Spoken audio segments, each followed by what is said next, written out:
देश के गृह मंत्री अमित शाह के इस बयान से बवाल मच गया दोस्तों।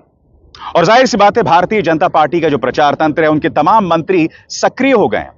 अब वो ये कह रहे हैं कि दरअसल इस बयान के पीछे विपक्ष पर निशाना साधना था, वो विपक्ष जो प्रधानमंत्री नरेंद्र मोदी की अंग्रेजी के लिए उनका मजाक बनाती है। मैं उसकी चर्चा करूंगा दोस्तों। मुद्दा यहां अंग्रेजी का नहीं है।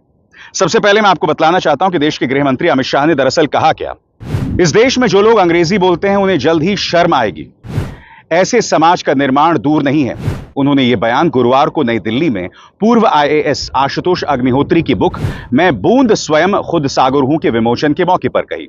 शाह ने हिंदी समेत भारतीय भाषाओं के भविष्य पर कहा, अपना देश, अपनी संस्कृति, अपना इतिहास और अपने धर्म को समझने के लिए कोई भी विदेशी भाषा पर्याप्त नहीं हो सकती।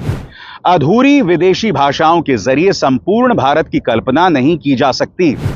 मेरी बात याद रखना, हम सबके जीवन में, मेरी बात ध्यान से सुनना, हम सबके जीवन में इस देश में अंग्रेजी बोलने वालों को शर्म आएगी। ऐसा समाज का निर्माण अब दूर नहीं है।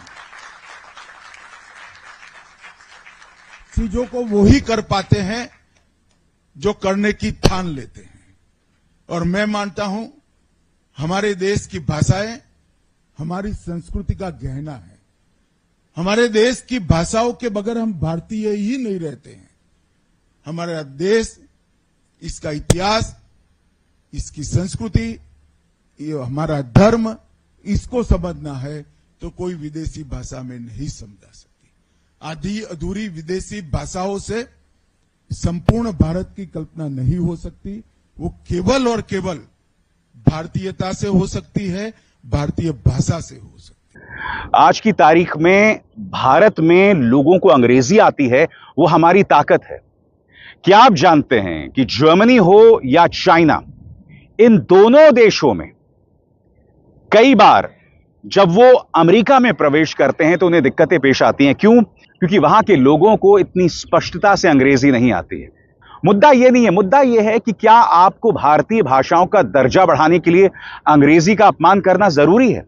और जैसा कि कार्यक्रम की शुरुआत में कहा, यह भारतीय जनता पार्टी की राजनीति का हिस्सा बन गई है कि एक व्यक्ति का अपमान करो दूसरे को बढ़ाने के लिए। यानी कि दक्षिण पंथियों का सम्मान करने के लिए वामपंथियों का अपमान करो, हिंदुओं का सम्मान बढ़ाने के लिए मुसलमानों का अपमान करो, सिखों का अपमान करो। हालांकि एक बात स्पष्ट कर दूं, इससे हिंदुओं का कभी कोई सम्मान नहीं हो रहा है। जिस तरह की राजनीति भारतीय जनता पार्टी कर रही है, उससे सिर्फ और सिर्फ देश को दूरगामी तौर पर नुकसान हो रहा है, उसके अलावा कुछ नहीं। आज मैं इस देश के समाज से पूछना चाहता हूं, जो बात यहां पर अमित शाह ने कही, क्या उनकी बात सुन के आप यह फैसला करेंगे कि आप अपने तमाम बच्चों को हिंदी मीडियम, या अगर आप दक्षिण भारत से हैं, या अगर आप पश्चिम बंगाल से हैं, या आप महाराष्ट्र से हैं, क्या आप ये मुझे वादा करते हैं कि आप अपने बच्चों को अंग्रेजी पढ़ाना बंद कर देंगे? नहीं करेंगे ना। एक भाषा को इसलिए पढ़ा जाता है, और खासतौर से अंग्रेजी जैसी भाषा जो ब्रिटेन, अमेरिका में बोली जाती है, और आज ये दुनिया एक ग्लोबल विलेज है।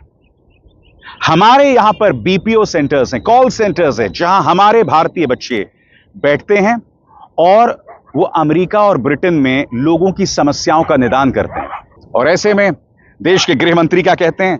देश के गृह मंत्री कहते हैं कि इस देश में जो लोग अंग्रेजी बोलते हैं उन्हें जल्द ही शर्म आएगी। क्यों शर्म आएगी भला? और जैसे मैंने कार्यक्रम की शुरुआत में बताया, भाजपा यह कह रही है कि दरअसल इसका मकसद यह था कि जिस तरह से विपक्ष प्रधानमंत्री नरेंद्र मोदी के अंग्रेजी का मजाक उड़ाती है, इसके पीछे यह सोच थी। एक सवाल मैं आपसे पूछना चाहता हूं। हमने कई मोर्चों पर देखा है जब प्रधानमंत्री नरेंद्र मोदी अंग्रेजी में बोल रहे होते हैं और अर्थ का अनर्थ हो जाता है, मगर हकीकत यह है कि हमने ऐसी कई मिसालें भी देखी हैं जहां प्रधानमंत्री हिंदी में बोल रहे थे और अर्थ का अनर्थ हो गया। सबसे बड़ी बात, आपको क्या लगता है, अगर प्रधानमंत्री नरेंद्र मोदी डोनाल्ड ट्रंप के सामने अंग्रेजी नहीं बोल पाते हैं या उनकी बातों का जवाब नहीं दे पाते हैं, तो वो इसलिए क्योंकि उन्हें अंग्रेजी नहीं आती? सरासर गलत दोस्तों। जब डोनाल्ड ट्रंप भारत के प्रधानमंत्री की मौजूदगी में भारत को टैरिफ किंग बताते हैं, तो प्रधानमंत्री इसलिए खामोश नहीं रहते क्योंकि उन्हें अंग्रेजी नहीं आती। प्रधानमंत्री इसलिए खामोश रहते हैं क्योंकि उनके पास ट्रंप की बात का जवाब देने की नैतिक हिम्मत नहीं है, और वो नैतिक हिम्मत कई मोर्चों पर दिखाई देती है। याद कीजिएगा वो लम्हा जब डोनाल्ड ट्रंप ने भारत का अपमान उनके सामने किया था और प्रधानमंत्री खामोश रहे थे। याद है?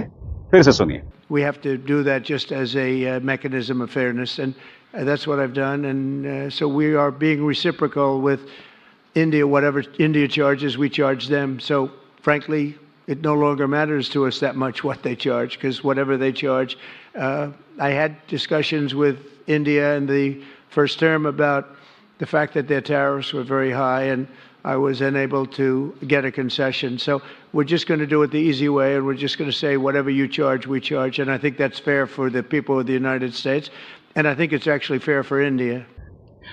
आपको क्या लगता है प्रधानमंत्री यहां क्यों खामोश थे? क्या इसलिए खामोश थे क्योंकि उन्हें अंग्रेजी नहीं आती? चलिए उस बात को छोड़िए। चीन गालवान घाटी में आता है, हमारी जमीन पर कब्जा करता है, हमारे 21 जवान शहीद हो जाते हैं, और प्रधानमंत्री ने क्या कहा था? न कोई आया है न कोई घुसा है। याद है कि नहीं? फिर से सुनिए।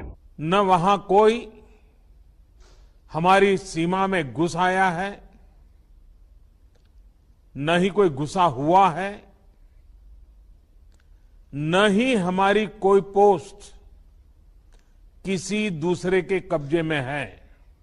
यहां पर उन पर अंग्रेजी में बोलने का कोई दबाव नहीं था। यहां तो वो हिंदी में बोल रहे थे ना, मगर यहां पर भी वो बात नहीं बोल पाए। और ये वही प्रधानमंत्री हैं, याद कीजिएगा 2014 से पहले इन्होंने क्या कहा था? चीन को लाल आंख दिखानी चाहिए। आपको क्या लगता है यहां पर प्रधानमंत्री नरेंद्र मोदी क्यों नहीं बोल पाए, जबकि वो हिंदी में बोल रहे थे? ये मुद्दे हैं। मुद्दा ये नहीं है कि अंग्रेजी नहीं आती। आप जो अंग्रेजी पर प्रहार कर रहे हैं ये गलत है। मुद्दा यहां पर यह है कि नैतिक हिम्मत नहीं है। याद कीजिएगा अब हाल ही में विक्रम मिस्री का बयान सामने आता है, विदेश सचिव विक्रम मिस्री, और उस बयान में विक्रम मिस्री कहते हैं कि प्रधानमंत्री नरेंद्र मोदी ने डोनाल्ड ट्रंप को दो टूक कह दिया था कि भारत और पाकिस्तान के बीच में ये युद्ध रुका, उसमें अमेरिका का कोई किरदार नहीं था, उसमें व्यापार की कोई भूमिका नहीं थी। फिर क्या होता है? 14वीं 15वीं बार डोनाल्ड ट्रंप उसे फिर दोहरा देते हैं कि मेरी वजह से जंग रुकी, मेरी वजह से जंग रुकी। सबसे बड़ी बात वो ये भी कहते हैं कि मुझे पाकिस्तान से मोहब्बत है। यानी कि प्रधानमंत्री नरेंद्र मोदी से टेलीफोन पर बात होती है और न जाने क्या बातचीत होती है। वो असीम मुनीर से मुलाकात करते हैं और उसके बाद डोनाल्ड ट्रंप कहते हैं कि मुझे पाकिस्तान से मोहब्बत है, मैंने ये जंग रुकवाई, मुझे कोई क्रेडिट नहीं दे रहा। क्या यहां पर भी अंग्रेजी का कमाल है? याद कीजिएगा कल डोनाल्ड ट्रंप ने क्या कहा था, फिर से सुनते हैं। Well, I stopped a war between Pakistan. I love Pakistan. I think Modi is a fantastic man. I spoke to him last night. We're going to make a trade deal with Modi of India. But I stopped the war between Pakistan and India.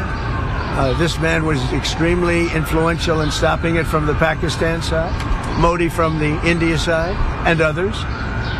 And they were going at it, and they're both nuclear countries. I got it stopped. I don't think I had one story. Did I have one story written about it? I stopped a war between two major nations, major nuclear nations. I don't think I had a story written about it, but that's okay. You know why? The people know. The people know.